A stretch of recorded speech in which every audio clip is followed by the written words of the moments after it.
This is My Better Half on the Jefferson Exchange. I'm Vanessa Finney. Whether it's a weight class or counting your 10,000 steps, the fitness field for older Americans has been booming. The 2023 National Senior Games had over 11,000 participants aged 50 and up and included over 20 different sports from archery to volleyball. My guest today is a 93-year-old competitive sprinter who lives in Ashland, Oregon. Roy Sutton, welcome to My Better Half. Well, thank you.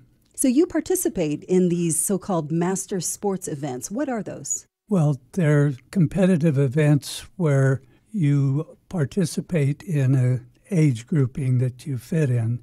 So they may start, depending on the particular event, from age 30 to 34 to 90 to 94, which is the group I've been participating in, or beyond. Now, I understand the first year you tried master sports yourself in 2022, you immediately had some big wins at the two main annual master sports events in Oregon. You placed first in the 100-meter race at the Hayward Classic in Eugene. Then at the Oregon Senior Games in Corvallis, you won both the 50-meter and 100-meter races. What led to you getting involved in those events? Well, I've participated in physical activity, mainly recreational sports, virtually all my life. And I took up jogging when it became popular in the 1970s. And I would jog on weekends, maybe during the week some. On the weekends, I would tend to participate in what are called 10K fun runs. And I really was not a fast jogger, but where I'd really have fun would be at the very end, especially if it was downhill. I'd just go out into a full-out sprint, and that was the really fun part of it. And also through the years, I played recreational basketball, and when aerobics came along, I participated in what was called high-impact aerobics, and that tended to be every lunchtime of the week. My work was such that I could do that and then have a sandwich or something at my desk afterwards. So then I found out that because of all the activity, by the time I was hitting the 90s, I still enjoyed sprinting at the end of doing some jogging. And I realized that, not only aren't people my age running, at least sprinting, but if they are, they're not going nearly as fast as I like to go. Mm-hmm. So I investigated the opportunities for masters events and entered, and they were not a challenge. What are some other, if I can get you to brag a little, what are some other medals that you've earned in the last couple of years? Actually, just last weekend, you had a big win, right? Well, I came in second place in Sacramento, and it was a national event put on by USATF, and Sacramento was hot. The temperature at 11 in the morning was 90 degrees. Oh. I was concerned that I didn't know how my body would react in that heat in a full-out sprint.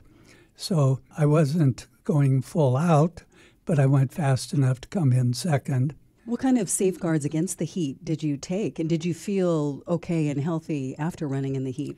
I drank a lot of water starting from when I woke up and kept hydrating and added some electrolytes just to make sure. And the hydration need, I realized the year before in Pittsburgh, and you had mentioned the National Senior Games there. And I participated in that and came in third in the 50-meter race. And there was a lot of people in my age bracket, losing by 0.07 of a second to the second-place finisher.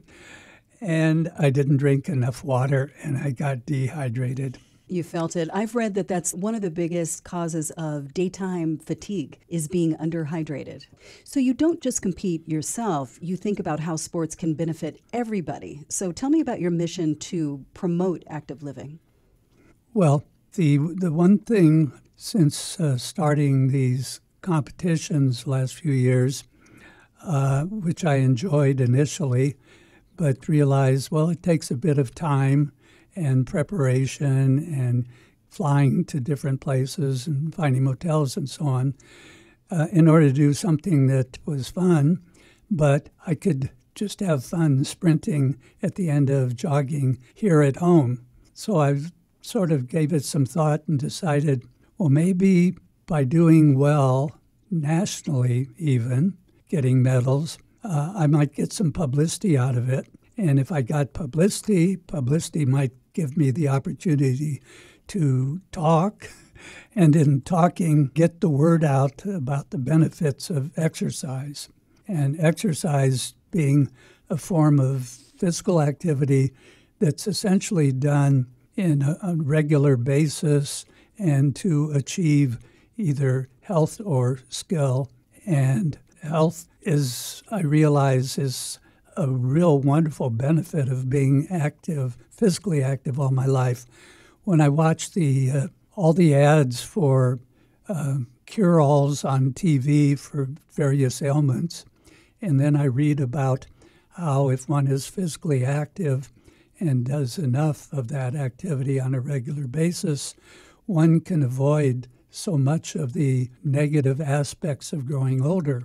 You know, I'm slower than I used to be, but I'm as healthy as I've been. If you're just joining us, this is My Better Half on the Jefferson Exchange.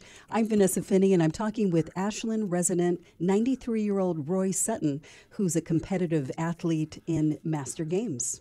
And that gets into the concept of health span. We know the word lifespan. That's the number of literal years that we have in our lives.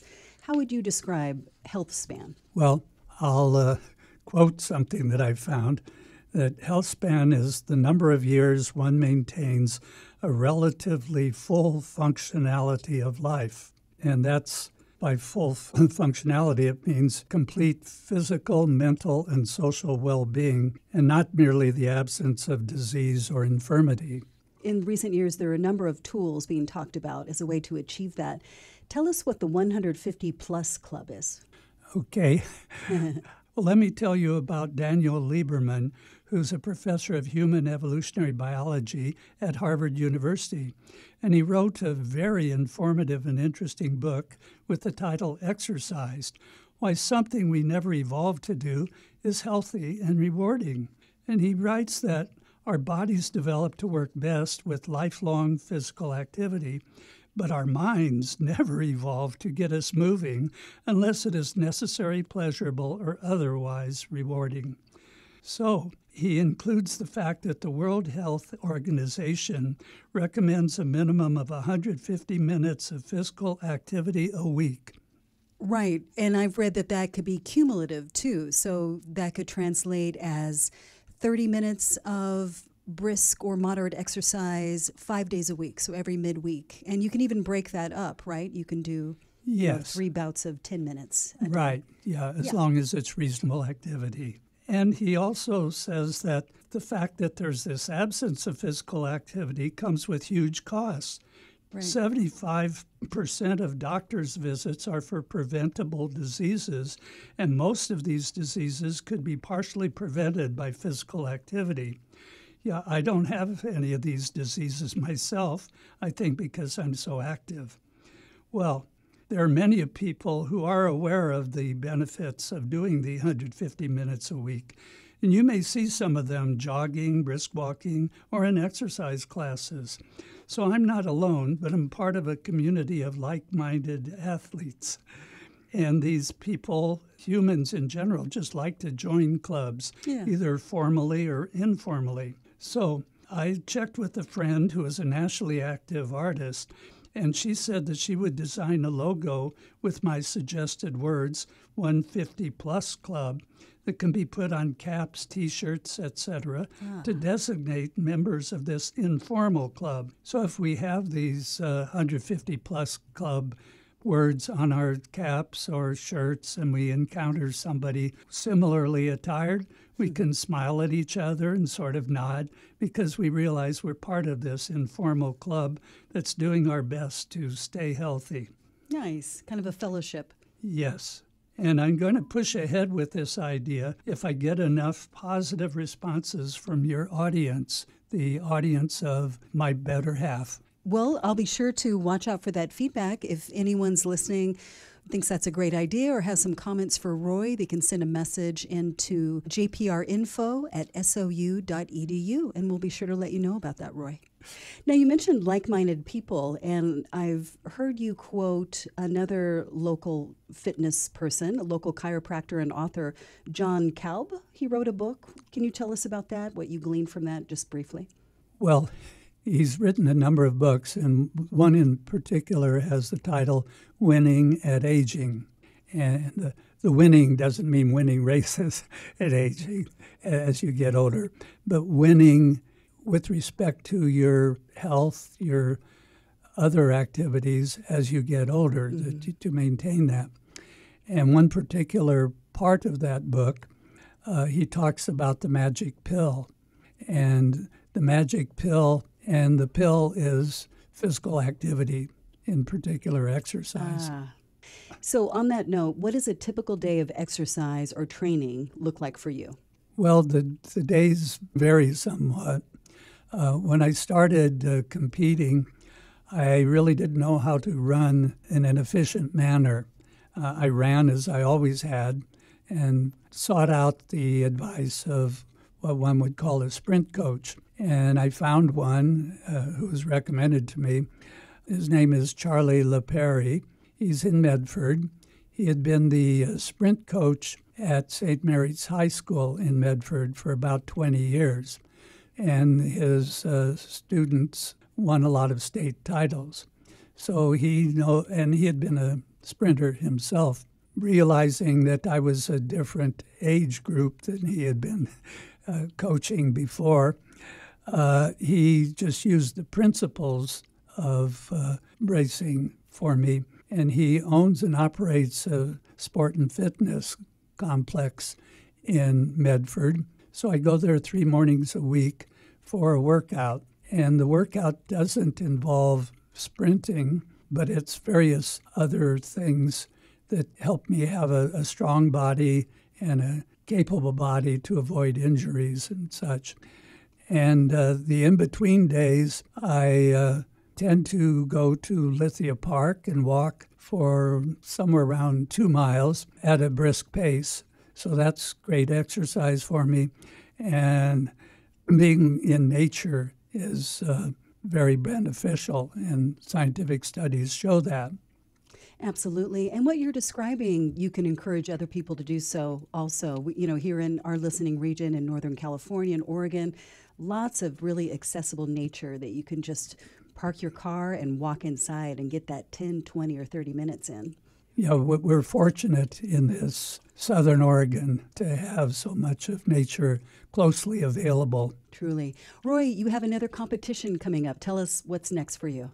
Oh, it's the Oregon Senior Games in Corvallis, Saturday, August 10th. Okay, wonderful. So as of now, it looks like I'll be running against those in the 80 to 84 age bracket and 85 to 89 age bracket. So I'll have competition. Nice. And that'll push me to really try to do my best. And we can use this as an opportunity to issue a challenge for anyone who hears this, aged 80 and up.